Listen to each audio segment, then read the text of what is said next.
রেলের হকার উচ্ছেদের নোটিশকে কেন্দ্র করে তীব্র উত্তেজনা ছড়ালো দক্ষিণ চব্বিশ পরগনার মগরাহাট স্টেশন চত্বরে। উচ্ছেদের সিদ্ধান্তের প্রতিবাদে শনিবার স্টেশন চত্বরেই ব্যাপক বিক্ষোভে সামিল হন এলাকার হকার এবং তাদের পরিবারের সদস্যরা।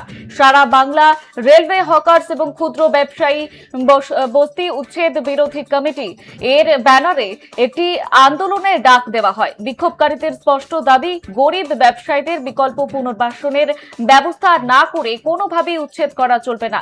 আচমকা এই আন্দোলনের জেরে গোটা স্টেশন চত্বর রণক্ষেত্রের চেহারা নেয় এবং ব্যাপক ভিড়ের সৃষ্টি হয়। ব্যবসায়ীদের এই বিক্ষোভের সরাসরি প্রভাব পড়ে শিয়ালদা দক্ষিণ শাখার ট্রেন চলাচলের উপরে। স্টেশন চত্বর অবরুদ্ধ হয়ে পড়ায় চরম ভোগান্তির মুখে পড়েন নিত্যযাত্রীরা। পরিস্থিতি নিয়ন্ত্রণে আনতে ইতিমধ্যেই ঘটনাস্থলে পৌঁছেছে বিশাল পুলিশ বাহিনী।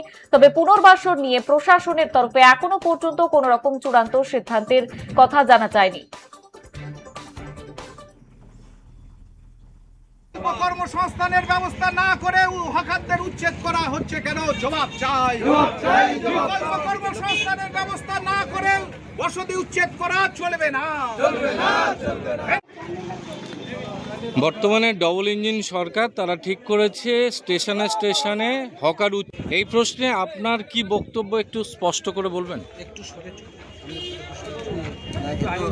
একটু আমরা গত দিকে দেখেছিলাম এইরকম অভিযান, আমরা এর বিরুদ্ধে প্রতিবাদ করে তুলেছিলাম যে যে দেশে আমরা বসবাস করি, যে রাজ্যে বসবাস করি, সেখানে শিক্ষিত বেকার যুবক কোটি কোটি যুবক, যেখানে শিল্প নেই, যেখানে চাকরি নেই, কিছু নেই, সেখানে এই সমস্ত নিরীহ সৎ যুবক যারা অতি কষ্টে যারা জীবিকা নির্বাহ করে, তাদেরকে এইভাবে কী করে উচ্ছেদ